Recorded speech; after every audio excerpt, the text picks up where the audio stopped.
potential burial site that was located near the campground.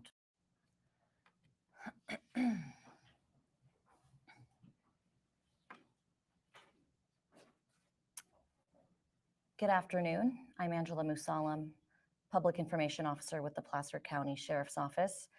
I'm joined by our local, state, and federal agencies today as we continue Search Day 7 for Kiely Rodni. To date, we've dedicated over 9,000 man-hours for the search for Kiely. We've ramped up our search for the weekend. Today, we have over 200 search and rescuers, including searchers by air and searchers in the water. Our detectives and FBI agents continue to sort through and comb through over 1,000 leads that we've received up until today from the beginning of this search. Yesterday, there was a potential burial site that was located near the campground. It was located by a search and rescue ground team. Kiely's family was notified of the potential development. The FBI responded to secure the scene yesterday and was accompanied by the Placer and Nevada County Sheriff's Offices. FBI agents investigated the site through early this morning and recovered the remains of a dog. Let me be clear. We have one team, one mission, and one goal, and that is to find 16-year-old Kiely Rodni. We will not be holding a community meeting tonight. There's a concert, we understand, to support Kiely's family happening at the Truckee Regional Park from 1 to 4 p.m. We'd like to remind everybody we have set up multiple ways for people to anonymously contact the Sheriff's Office regarding tips. Some of those options are available here to my left. We have an online portal. We also have a tip line that you can call by phone. We also have a link tree that we set up for people who would like to submit any photos and any videos from that evening of the party. You will be able to submit them anonymously without using your name, number, or email address. So again, we still are urging people in the community who may still be hesitant. You know, you're not going to get in trouble. All we want to know is, where is Kiely? Where is her vehicle? We just want to find Kiely. Thank you. Angela, can you or the officers behind you confirm that her phone, Kiely's phone, the last ping was near the water?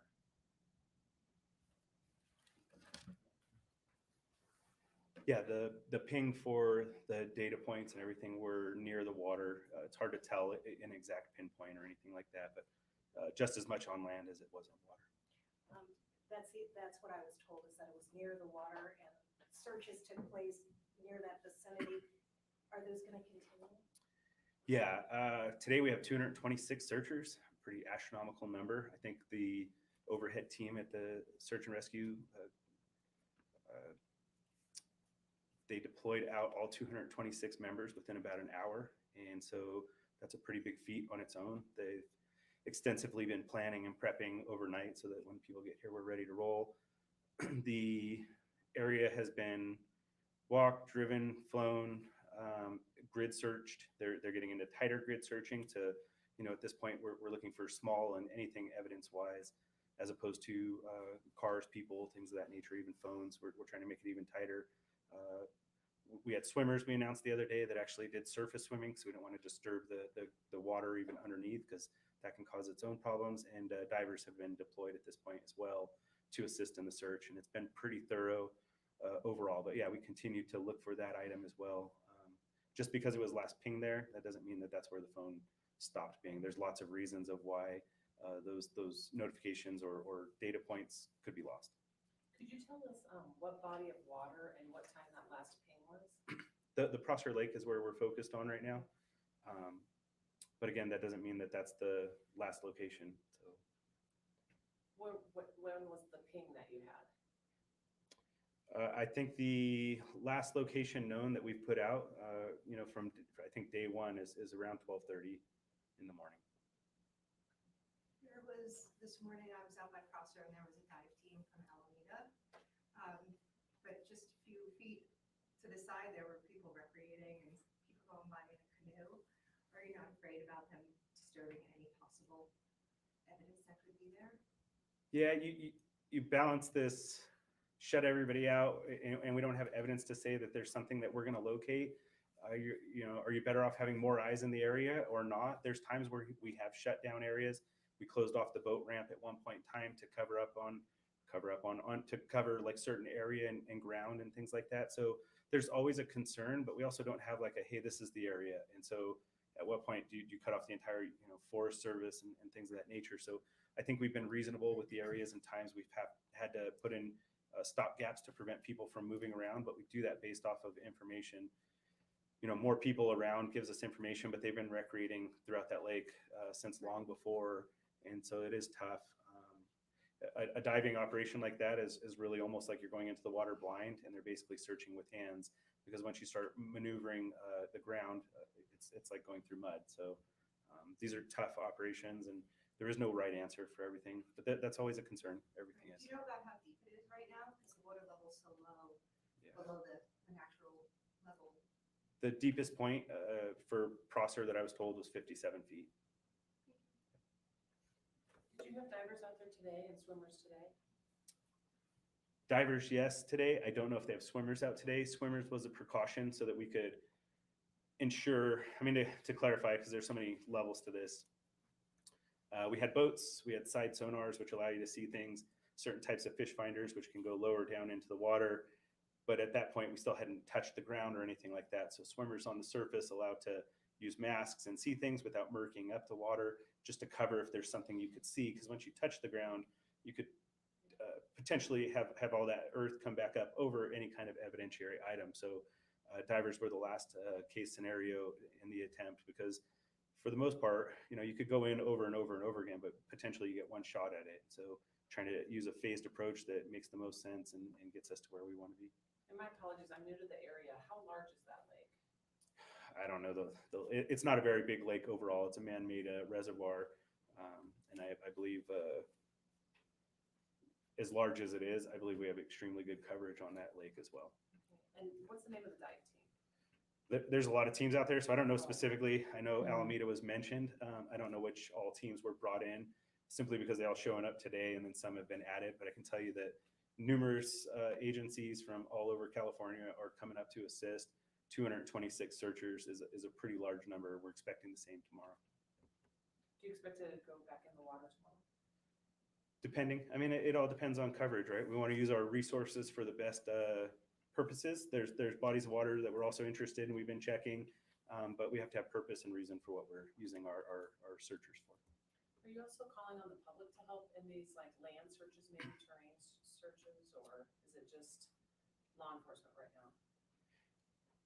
Our searchers are volunteers, the majority of them, but they also go through a training. So Cal OS has a typing system. So when the sheriff's office is going to utilize searchers for a specific purpose, they have to be trained up. They have to have all these things, and they're covered under what's called a disaster service worker. So workers' comp is picked up by the state in case of things that could go wrong or injuries and whatnot, where we wouldn't be able to supply that for people in the public. And so we don't give direction, but we also provided a mapping system, CalTopo, which is a free app that anybody can download. But we've also included a map that is here locally at the family's trailer here in the rec yard or the rec center parking lot. It has a, excuse me, map, QR code, and then people can see where other people have searched and also contribute to the tracks. We're going to take 2 more questions and then we're going to wrap up the press conference. How long do you guys see yourselves, the level of hours that are being put into this and the amount of people that are searching? It's a 1 week now today, so how much longer can we expect this? It's been very encouraging, but at some point, is there going to be a drop? Yeah, I'll speak to the investigation side. And that is that as long as tips are coming in, we're going to continue that effort, and we'll continue that effort as long as we can. And obviously if a tip pans out and leads us in a direction, we're going to devote resources to that. So I'm just speaking to the investigation side of the house. This will continue if it's unsolved as long as it goes, and we'll continue to dedicate resources to it. Well, it's been a week, and we know there's a lot of people out there, and, you're saying, you won't get in trouble if you come forward, but what can you say to somebody who might know something or has seen something after a week and they haven't come forward yet? There's a huge reward. So what is it that we can say to get someone to come forward who might have that important information? I would just encourage them to do so and do the right thing. We've received over 700 tips that Over we have. 1,000. Over 1,000 tips, but 700 and I believe 20 that have been entered and received, and we are following up on leads. And so that obviously takes resources to do. But if we have that one tip that leads us in the right direction, that could change everything. Yes. Thank you. This wraps up the press conference. Oh, we'll take one more question. Oh, I just have one question regarding the Cal Topo. Captain Brown, the other day you had mentioned that you were trying to also put into place a way for people to upload like GPS coordinates of where they've been and that kind of thing. Is that in place yet? I believe that is in place, and I want to say that there was a mechanism designed and should be, I can follow up with it too and get back with you, but at the trailer, I believe we had members out there to give people some instruction. There was also a system set up so that we could take the tracks, download them. Marin County was helping us to process those and get them entered. So I believe that's it's through the same app. Yeah. Great. So ultimately somebody who used a GPS unit can save those tracks, and then those can be uploaded at a later time. It doesn't have to be done through like the live tracking that's being utilized. But I've looked at the map. There are people going out. They are using it. And I think that it's helpful in a big way, but people keep asking, should I go where those tracks are? Should I not? I don't know, because somebody could walk right by a car or a person and not even know it. And that happens lots of searches and lots of times. And so, there is no direction, because if I had somewhere I would send, teams, we have 226 people I would send to that location, but we don't. So we just encourage people that if they see something, let us know, and then we can help follow up and look at it.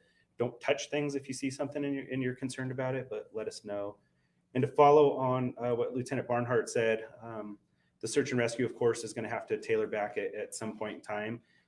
But our teams, even today, this morning, are building out plans that go well beyond any point of time and continually expand.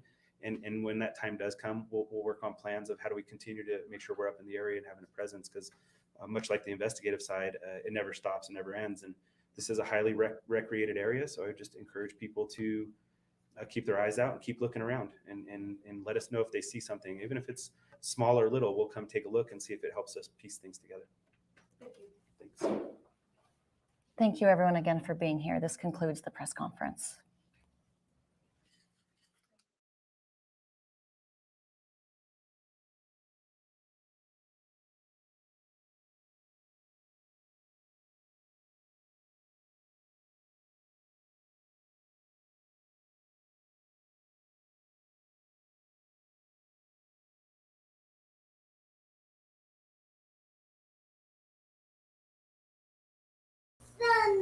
All right, so I guess I'm going to get out of here. I saw that they actually did bring the presser for today. I was looking for it earlier, but couldn't find it anywhere. Didn't think they were going to do it, but I saw they were. So I just wanted to hop on here and make sure everybody had a chance to get the latest details.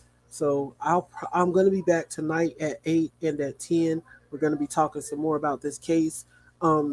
All American Dream Chaser has given me permission to use his exclusive interview with Sammy, and I'm going to go over that. We're going to talk about some of the inconsistencies and some of those weird trail offs that she tended to do while she was talking. And also, we're going to be looking at, the community meeting. The community meeting from the night before last, I think, with the Placer County Sheriff. So I will see you at 8 and 10, hopefully, and thanks for joining. Bye.